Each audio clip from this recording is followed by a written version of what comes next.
Hearthspire, the house above the clouds. They said no one could survive a heartbreak like hers.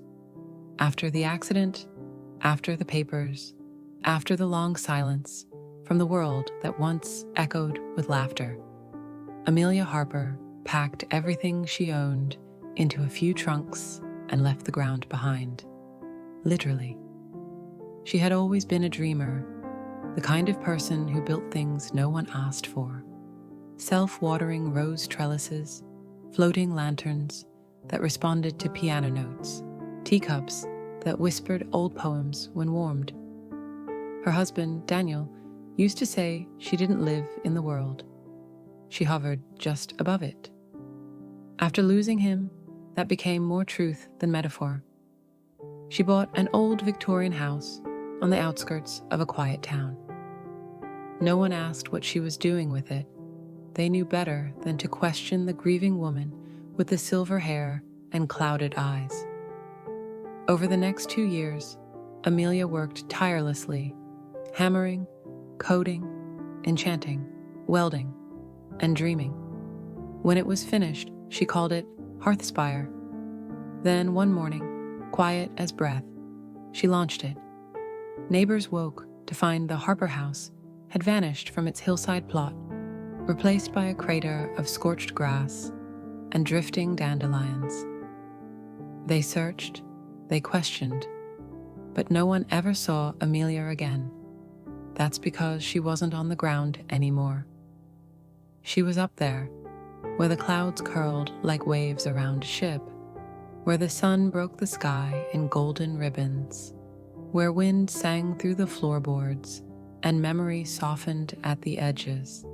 Her house hovered on a floating cliff she engineered from magnetized basalt and ancient whinstone, materials most people thought existed only in myth.